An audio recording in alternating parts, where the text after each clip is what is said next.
going on. You know, I just think the whole thing's it's absolutely ridiculous. Obviously, we've heard the fact that there's been an adverse finding. I know I made a big deal about adverse findings in the past, saying it's not adverse finding, it's a failed drugs test. Let's call it a failed drugs test. Drugs cheats is this. It doesn't make you a better fighter. I boxed 3 drug cheats, beat 2 of them, drew with 1 of them. It doesn't make you a better fighter. So you take your gear for whatever reason. It doesn't make you technically better. It doesn't make you throw a better jab. I'm hearing that UKAD are going to ask VADA for the report. That has happened. Oh, it hasn't? Yeah. And the sampling. So if they get that, then they will take it. So much crap, you know, talk so much stuff.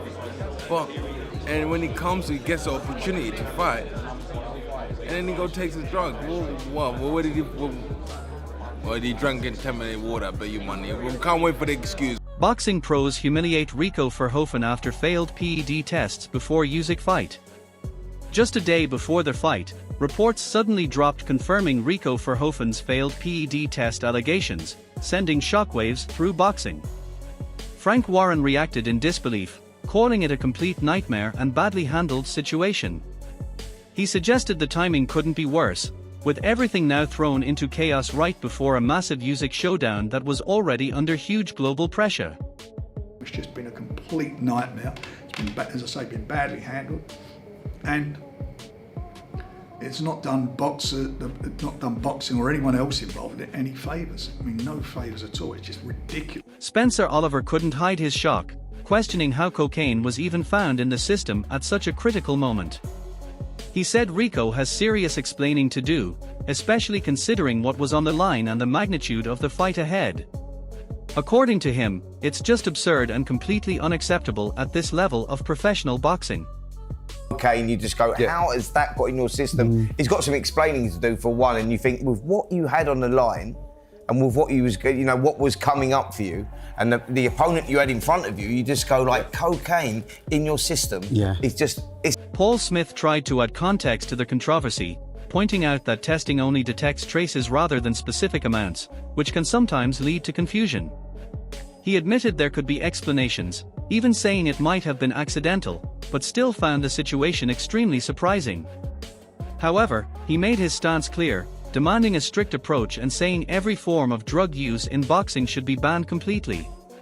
Don't forget, when they're testing, they're only testing for a trace. It's not an amount that they're testing for any trace. He could have been counting money. I'm not saying he has, I don't know. But it's very surprising to me. And, and listen, I want to ban them all, ban every... Derek Chisora went in full blast, showing zero patience for what he sees as the same old excuses in boxing controversies. He pointed out how fighters go through endless struggle and pressure, only for things like this to ruin opportunities at the last moment. Chisora didn't buy into any talk of contamination or accidents, warning that fans are tired of hearing excuses every time a big name gets caught in a scandal like this. Beef, or there's gonna be tea, or it's gonna be them burritos he's been eating in Mexico. Fucking mug. Eddie Hearn took a more measured stance, saying that any fighter who is proven to have knowingly cheated should be banned from boxing for life. However, he also made it clear that based on the information available, he does not believe Rico falls into that category and insists he was cleared to fight on all official levels, keeping the situation more complex than it appears. I believe that any fighter that has knowingly cheated in a sport of boxing should never be allowed to fight again. And I do not believe that he is one of them. And I believe that from the information that's been provided and the fact that he was cleared to fight, I believe that he will be cleared.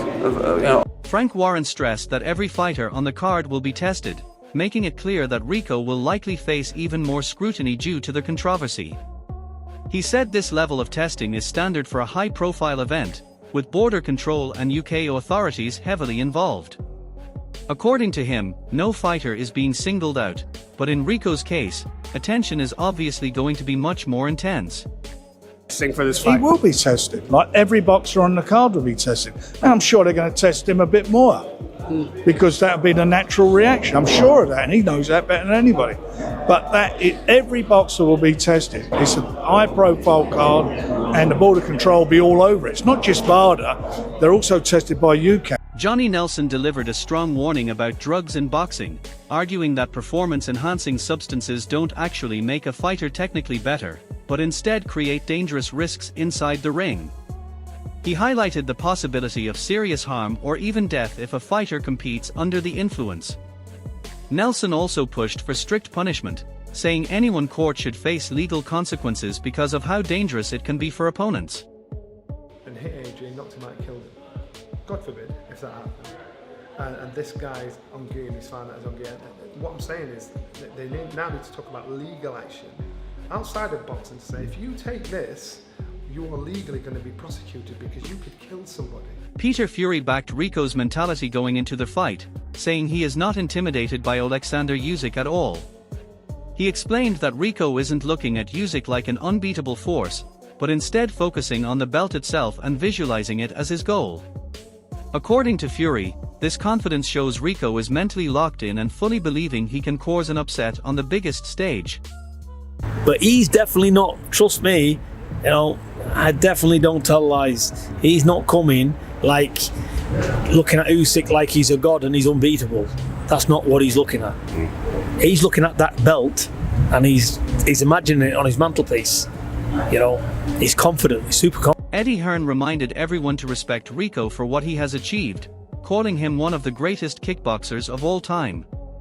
He admitted that Rico is a strong striker with serious punching power, and not someone to be underestimated physically. However, Hearn still framed it as respect for his background rather than full confidence in how that will translate into elite boxing. Let's respect Rico enough for what he is. You know, he's a good striker. He's one of the greatest kickboxers of all time. He can punch very hard, physically. Eddie Hall went even further, calling Rico one of the most dangerous men he has ever met. He compared him with top names like Usyk, AJ, Fury, Ngannou, and Pereira, saying Rico is the fighter he would least want to face. Hall emphasized that kickboxing intensity and pressure could shock Usyk if Rico manages to carry that same energy into a boxing ring.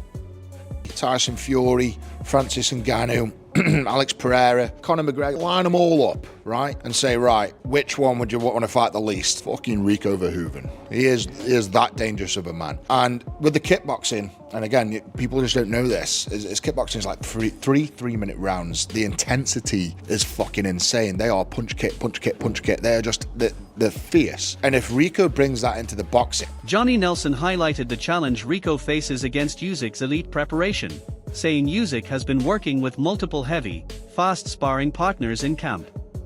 He warned that if Usyk finds his rhythm, it could become a one-sided situation, especially with the kind of intense training volume and control he has been showing behind the scenes leading into the fight. Do that, we've got to be able to pull that out of Usyk. So once he can pull it out, but if he can't, and Usyk gets on a roll. Listen, I'm hearing stuff in Usyk's training camp. Usyk's training, and I mean, he's got 5 big guys. He's got 5 fast guys that he's sparring with, and he's smashing them to the point where it's got this last week. They're only letting him do 6 rounds. The 5 guys, the 5 heavyweights that he's mashing. Rico Verhoeven admitted that he and his team have studied plenty of footage and understand that every fighter has weaknesses, including himself. He explained that their whole approach is built around exposing openings and bringing something different that opponents haven't seen before. Rico insisted he is not a typical boxer and believes that unpredictability is what gives him an edge. However, critics argue that while confidence is clear, stepping into elite boxing against someone like Usyk is a completely different level of pressure and skill, where game plans often fall apart under real fire. Of course, we watch a lot of footage, and every fighter has his openings and has his weaknesses. So do I. So that's how we approach it, and we just try to show him something different that he hasn't seen before. So, like, I'm not your typical boxer, and I think Oleksandr Usyk kept his response calm and relaxed, saying there is no real pressure for him and treating the fight like just another normal boxing match. He explained that his preparation is complete and everything is under control, showing his usual composed mindset. Usyk's confidence comes from experience at the highest level, where big fights don't shake him mentally. While others see chaos and tension around this matchup, Usyk's attitude suggests he is fully focused, unbothered, and ready to execute his game plan without getting drawn into the hype or controversy surrounding Rico. But he's going to be dangerous. Like, all the attributes that he has, they still exist, regardless of his mental state. But I see a kid in pain, you know? I've got to be honest with you, like, I don't see how people around him can be looking at his behaviour and being comfortable with it. And I don't think... Johnny Nelson highlighted how dominant Oleksandr Usyk has been, saying he has wiped the floor with every opponent and firmly established himself at the top of the division. He pointed out that financially Usyk may not be ahead of names like Fury or Joshua, which means he now needs big, high-profile fights like this to elevate his status even further. Nelson described this matchup as more of a business move and a way to generate intrigue, suggesting that while Usyk is already proven elite, this fight adds another commercial and competitive layer to his career. Look at Oleksandr, what he's done. He's wiped the floor with everybody. He's established himself at the top there. So now you look at him and you'll think financially, will he be in a better position than Tyson Fury? No, not in my opinion. Anthony Joshua? No, not in my opinion. The big money fights aren't out there for him, so he's got to do something. He's got to put himself in a position where he's got to win, because he's proved he's top draw. So in this fight here, I think it creates interest, intrigue. I'm quite sure there's a healthy pay packet at the end of it. This is now business. Dave Allen was very direct in his assessment, saying that while Rico Verhoeven is one of the greatest kickboxers of all time and a very good fighter, boxing is a completely different sport. He argued that Rico is still not a proven elite boxer and should not be stepping in against the very best heavyweight in the world. According to Allen, if this was an exhibition then it would make sense, but as a serious professional boxing fight, he believes it is a clear mismatch that raises major questions about fairness and competitive balance. But I'm not interested in... I like Rico Verhoeven, sparred him, know him, nice fella, very good kickboxer, one of the best of all time, but he's not a boxer. If he wants to fight... Can he box? Yeah, he can box, he's a very good boxer, but he shouldn't be boxing the best heavyweight in the world. If he wants to do it as an exhibition, go and do it. I'm not interested in Usyk Verhoeven, just for the simple fact it's... Fabio Wardley admitted that while Rico may have earned the right to choose his own path, he still expected him to face a more proven and active professional boxer at this stage. He questioned the level of opposition and said he doesn't fully know Rico's true boxing standard compared to elite professionals. Wardley made it clear that if this is the direction the fight takes, then so be it, but he hopes Rico eventually returns to real top-level boxing rather than staying in crossover-style matchups. He's kind of earned the right to do what you want, but I at least expected it to be some sort of active boxer, someone of some... Not to say, I don't actually know much about Verhoeven in terms of a kickboxer, of what his quality level is, but what I'm saying is I expected it to be someone of a decent calibre of a professional boxer, but if it's not, then fine. Look, do your thing, do you, and hopefully he returns to actual professional boxing against some of the top elites. Paul Smith questioned the logic behind Rico getting such a massive opportunity without a strong professional boxing resume, especially when there are so many fighters already waiting in line for a title shot. He pointed out the frustration within the boxing world but also acknowledged that Usyk has earned the right to choose easier fights after everything he has achieved. Still, Smith suggested that such matchups should not involve world titles, arguing it would be fairer to keep belts separate from crossover attractions like this. A kickboxer for a long time and not really done much in boxing at all to warrant a shot at Oleksandr Usyk when there's a queue so big. And Indeed. You know what I mean? And that's the most important thing. The people who are sitting waiting for their shot in line are going to be fuming over this. Some would say, to counter their argument, Usyk's probably earned the right to have an easier one. Spencer Oliver strongly criticized the situation, saying Rico has only had one professional boxing bout and questioning how he could be allowed to jump straight into a world title opportunity against Oleksandr Usyk. He argued that it makes no sense in the context of boxing rankings and said it undermines the sport when governing bodies allow such fights to happen. According to Oliver, this kind of decision creates controversy and frustration among fighters who have worked their way up the traditional ranking system. This kid's had one bout as a professional boxer. You go, so, you know, how can he jump the queue and box Oleksandr Usyk for the WBC title? To me, that doesn't make any sense at all, and I think it makes a mockery, again, of the WBC. Simon Jordan looked at the bigger picture behind the fight, saying he can clearly see the commercial and monetization angle driving this matchup. However, he strongly suggested that Oleksandr Usyk would not be involved unless there was a deeper motivation behind it. Jordan hinted that crossover fights like this often come from wider business trends in combat sports, especially after seeing similar scenarios involving fighters from different disciplines crossing over and generating huge global attention. He implied this is not just about sport, but about money, strategy, and timing within the modern fight game. Little space, and I can see how the monetization vehicle of this works, but Usyk wouldn't be doing this unless there's a reason for it. There must be a motivation behind it. It must be some form of derivative as to what happened between the various disciplines crossing over with Ngannou. Peter Fury confirmed that both Rico Verhoeven and Oleksandr Usyk were willing participants in making this fight happen, describing them as ultimate fighting men who are not afraid of any challenge. He suggested that when both fighters want the matchup, it becomes much easier to arrange on a business and promotional level. Fury also highlighted the competitive mindset on both sides, showing respect for their willingness to step into a high-pressure, high-risk environment where reputations are on the line and anything can happen once the bell rings. Rico wanted the fight, Usyk wanted it. They said both ultimate fighting men, aren't they? So fights like this are not going to be hard to make. PED Oladipo described Oleksandr Usyk's opponent as one of the greatest kickboxers of all time, explaining that he has followed Rico Verhoeven's career closely and recognizes his elite pedigree. He mentioned Rico's rise from being called the Prince of Kickboxing to becoming the king of the sport, highlighting his dominance and long-standing success.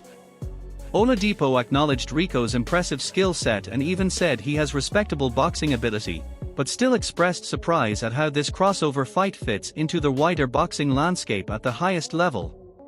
Oleksandr Usyk steps in and will take on one of the greatest kickboxers of all time. I'm actually quite a big kickboxing fan, so I know quite a lot about him. I've watched a few of his fights over the years. They used to call him the Prince of Kickboxing, then he elevated to the King of Kickboxing. I mean, he's a very, very, very good kickboxer. Who's got decent hands, I can't lie to you, it's funny. Wade Plemons called the fight an entertaining crossover spectacle, suggesting that while Oleksandr Usyk is likely to dominate, nothing is guaranteed in heavyweight boxing. He pointed to past upsets in combat sports to explain why fans should still be intrigued, even if the matchup looks one-sided on paper. Plemons made it clear that this is more about entertainment than pure sporting logic, framing it as a crossover event designed to attract attention, generate discussion, and deliver a global spectacle rather than a balanced competitive fight. In fact, I think the fight is going to be a fun one. I think Usyk's probably going to wash Rico, but hey, you never know. Francis walked in there, knocked down Tyson, jiggled his balls in his face, and ended up almost beating him. So yeah, I'll watch this. It's an entertainment fight. It's a crossover fight, and while I think that Oleksandr Usyk has bigger fish to fry in the heavyweight division, when KBL is a mandatory. This entire situation has turned into one of the most controversial crossover moments in combat sports, with fighters, promoters, and analysts all split on Rico Verhoeven stepping into a Usyk-level boxing fight under such heavy allegations. Some call it a mismatch, others call it business, but one thing is clear: the pressure and criticism around Rico has exploded on a global scale. Now all eyes are on how he responds when the bell finally rings. Do you think Rico proves everyone wrong, or does Usyk expose the gap? Comment below and don't forget to subscribe for more boxing breakdowns.